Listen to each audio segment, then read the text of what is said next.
بسم اللہ الرحمن الرحیم۔ السلام علیکم۔ کل میڈیا پہ ایک خبر چلی کہ اسلام آباد F9 پارک کو حکومت نے گروی رکھ کے قرض لینے کا فیصلہ کیا ہے۔ اس پہ آج شہباز گل نے ٹویٹ کیا تھا کہ یہ جو خبر ہے یہ جھوٹی ہے، کہ اس کو نہ پھیلایا جائے، اور کوئی بھی میڈیا اس خبر کو پھیلانے سے پہلے یا کسی بھی خبر کو پھیلانے سے پہلے اس کی تصدیق کر لے کہ یہ خبر سچی بھی ہے یا جھوٹی ہے۔ اب اگر شہباز گل کی جو بات ہے ان کو مان بھی لیا جائے تو کہیں نہ کہیں پہ تو یہ بات ڈسکس ہوئی ہے، کہیں نہ کہیں یہ بات کابینہ میں لانے کی کوشش کی گئی ہے یا کابینہ میں لانے کی کوشش کی جائے گی۔ کچھ نہ کچھ تو بات ہوئی ہے کہ جس وجہ سے یہ جو خبر ہے اس کو بریک کیا گیا۔ اس خبر پہ مسلم لیگ نون کے جو ووٹر ہیں، جو ان کے سپورٹر ہیں، جو ان کے لیڈرز ہیں، انہوں نے تنقید کی، تو تنقید بنتی بھی تھی، کیونکہ آپ اگر پاکستان کا کوئی بھی حصہ، پاکستان کی کوئی بھی جگہ آپ گروی رکھیں گے تو کوئی بھی محب وطن پاکستانی خاموش نہیں بیٹھ سکتا۔ لیکن ان لوگوں کو یہ بات معلوم ہونی چاہیے، اور انہیں یہ بات معلوم ہے کہ جو پاکستان کے موٹر ویز ہیں، جو آپ کا PIA ہے، جو بھی آپ کے ایئرپورٹس ہیں، آپ کی جو ریڈیو پاکستان کی عمارت ہے، آپ کے جتنے بھی جو بڑے بڑے اثاثے ہیں جو سرکاری ہیں، وہ سب کچھ آپ نے گروی رکھے ہوئے ہیں۔ آپ نے موٹر وے تمام کی تمام گروی رکھ کے قرض لیے ہوئے ہیں، اور یہ قرض کس نے لیے ہیں؟ یہ قرض لیے ہیں نواز شریف نے۔ اور اب جو عمران خان پہ اس بات پہ تنقید کر رہے ہیں کہ عمران خان F9 پارک اسلام آباد کو ابھی گروی دیا نہیں ہے، ابھی قرض لیا نہیں ہے، صرف یہ خبر جو ہے بریک کی گئی ہے کہ اس کو گروی رکھ کے وہ قرض لے رہے ہیں۔ تو یہ لوگ اگر اس پہ نہیں بولتے، اگر اس پہ بات نہیں کرتی کہ جو قرض نواز شریف نے لیے تھے، جو انہوں نے موٹر ویز کو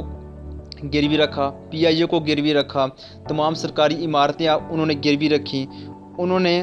ریڈیو پاکستان کی عمارت کو گروی رکھا، انہوں نے تمام کے تمام ایئرپورٹس گروی رکھ کے قرض لیے، تو تب یہ سب خاموش کیوں تھے اور اب یہ کیوں بول رہے ہیں؟ یہ تو سراسر منافقت ہے،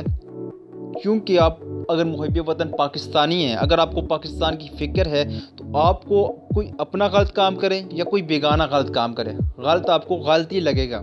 اور عمران خان نئے پاکستان کی بات کرتے تھے، تو کہاں ہے نیا پاکستان؟ آپ نے جتنا قرض لیا ہے اس سے زیادہ آپ نے دے بھی دیا، چلو ٹھیک ہے مان لیا آپ نے دے دیا، لیکن آپ نے قرض کہاں سے دیا؟ آپ نے پاکستان کے کچھ اثاثے بنائے، آپ نے کوئی آمدنی ایسی بنائی کہ جس کے ذریعے آپ نے پیسے کمائے اور ان کو دے دیے؟ آپ نے تو کچھ بھی نہیں کیا۔ آپ نے کیا کیا؟ آپ نے پہلے قرض لیا، آپ نے سعودی عرب سے لیا، آپ نے دبئی سے لیا، آپ نے چائنا سے لیا، آپ نے اس کو اکٹھا کیا، پھر آپ نے جو پیسے آپ کے رہتے تھے اس میں آپ نے غریب عوام پہ ٹیکس لگایا، وہ ٹیکس بھی آپ نے اکٹھا کیا اور آپ نے وہ دے دیے سود کی ماد میں۔ جو قرض نواز شریف نے لیا تھا آپ نے اس کا سود دے دیا، چلو ٹھیک ہے مان لیا آپ نے اچھا کام کیا، آپ نے دے دیا سود، لیکن یہ کوئی حکمت عملی تو نہ ہوئی، کیونکہ آپ ابھی اگر اور قرض لے رہے ہیں، مان لیا آپ F9 جو پارک ہے اسلام آباد کا آپ وہ گروی نہیں رکھ رہے، لیکن آپ کو پاکستان چلانے کے لیے کچھ نہ کچھ تو کرنا پڑے گا، یا تو آپ کو پاکستان کی جو آمدنی ہے اس کو بڑھانا پڑے گا، یا آپ کو پھر سے قرض لے کے اس کو چلانا پڑے گا، آپ نے کچھ نہ کچھ تو آپ کو کرنا پڑے گا۔ تو آپ نے پچھلے 3 سالوں میں کیا کیا ہے؟ اگر آپ اس وقت یہ سوچ رہے ہیں کہ آپ نے اسلام آباد F9 پارک کو گروی رکھ کے قرض لینا ہے، تو آپ میں اور نواز شریف میں کیا فرق باقی ہے؟ تو اس طرح نہیں چلے گا، کیونکہ عوام نے آپ کو ووٹ دیا ہے نئے پاکستان کے لیے، عوام نے آپ کو ووٹ دیا ہے تبدیلی لانے کے لیے، تو تبدیلی اسی صورت میں آئے گی کہ جس صورت میں آپ ان چوروں سے، ان ڈاکوؤں سے آپ پیسہ نکلوائیں گے۔ یہ آپ کا کام ہے، سختی سے پیش آ کے ان سے اگر آپ پیسہ آپ نہیں نکلوا سکتے تو آپ پرائم منسٹر کی سیٹ پہ کر کے آ رہے ہیں؟ آپ استعفیٰ دیں، آپ اسمبلیاں توڑیں، آپ گرا دیں اسمبلیاں، آپ کے جو ملکی اثاثے ہیں، جتنے بھی آپ کی قومی اثاثے ہیں، آپ نے وہ سب کچھ گروی رکھے ہوئے ہیں پہلے سے، تو آپ پھر قرض پہ قرض لے رہے ہیں، تو اس طرح ملک کیسے چلے گا؟ اس سسٹم میں تبدیلی آ ہی نہیں سکتی۔ تو جب اس سسٹم میں تبدیلی نہیں آ سکتی تو آپ اس سسٹم کا حصہ بن کے کیوں چل رہے ہیں؟ آپ کو فوراً سے پہلے اسمبلیاں گرا دینی چاہیے، اس سسٹم کو آپ نے کسی نہ کسی طرح سے ختم کرنا ہے۔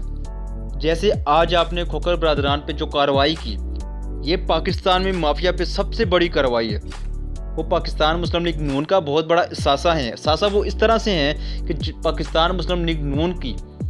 جتنا بھی خرچ ہوتا ہے الیکشن میں، آدھے سے زیادہ وہ الیکشن میں لگاتے ہیں۔ ان کے جو جلسے جلوس ہوتے ہیں، ان کی جو پارٹیز ہوتی ہیں، ان پہ وہ پیسہ انویسٹ کرتے ہیں۔ جب یہ مسلم لیگ نون حکومت میں آتی ہے تو پھر انہی کے ذریعے کھوکھر برادران جو ہیں، یہ مافیا جو ہے، ان سے پھر فائدہ اٹھاتے ہیں۔ اسی لیے آج مریم صفدر نے ٹویٹ کی کہ جب یہ کھوکھر برادران سے تقریباً 1.25 ارب روپے کی جو زمین ہے اس کو ان سے چھڑوایا گیا تو انہوں نے ٹویٹ کی تھی کہ جو کھوکھر برادران ہے یہ مسلم لیگ نون کا بہت بڑا اثاثہ ہیں، انہوں نے ہر وقت اور ہر طرح سے نواز شریف کا ساتھ دیا اور ان سے بے وفائی نہیں کی، اور ان کے 2-3 ٹویٹ اس طرح سے تھے کہ ان کو آگ لگی ہوئی تھی، آگ اسی وجہ سے لگی ہوئی تھی کہ یہ جو لاہور میں جو انہوں نے قبضہ کیا ہوا تھا، انہوں نے فیڈرل پہ قبضہ کیا ہوا تھا، یہ اپنے آپ کو اس ملک کا بادشاہ سمجھتے تھے اور یہ پنجاب کو اپنے باپ کی جہانگیر سمجھتے تھے۔ اس میں سے یہ جو مافیا ہے، یہ جو قبضہ مافیا ہے، انہوں نے چھوٹے چھوٹے رکھے ہوئے تھے، بڑے جو پاکستان کے جو جتنے بھی بڑے پاکستان کے جو ادارے تھے وہ انہوں نے تباہ کر لیے تھے، جو اثاثے تھے وہ انہوں نے گروی رکھ لیے تھے، اور جو زمین ہے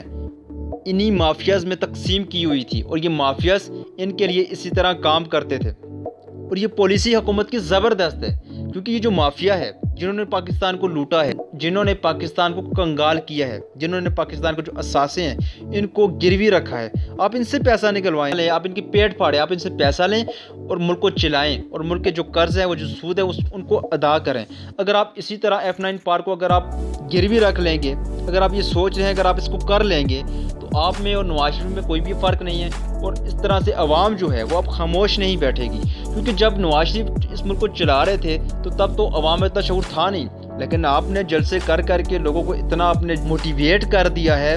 کہ اب لوگ حساب لیں گے، اور حساب لوگ ہر اس شخص کا لیں گے جو پاکستان کے لیے نقصان دہ ہوگا، کہ پاکستان کی عوام کو یہ نہیں منظور ہوگا کہ آپ کسی بھی پاکستانی جو زمین ہے اس کو آپ گروی رکھ کے آپ قرض لیں، اور یہ پھر آہستہ آہستہ موٹر وے سے ہو کے، ایئرپورٹ سے ہو کے، آپ کی جو پارک ہے ان سے ہو کے، آپ کی سرکاری زمینوں سے ہو کے، آپ کی ملٹری تک جائیں گے، پھر آپ کے اثاثے، پھر آپ کے ٹیکنالوجی سسٹم، پھر آپ کے قومی اثاثے، پھر آپ کا ڈیفینس، پھر آپ کا ایٹمی پروگرام، یہ پھر کسی کو بھی نہیں چھوڑیں گے، یہ چلتے جائیں گے، یہ سسٹم رکے گا نہیں، آپ ہمیشہ کوئی نہ کچھ چیز گروی رکھیں گے اور آپ قرض لیں گے۔ لیکن یہ جو طریقہ ہے یہ غلط طریقہ ہے، اس میں پاکستان کا کوئی فیوچر نہیں ہے، اس میں پاکستان کی کوئی ترقی نہیں ہے۔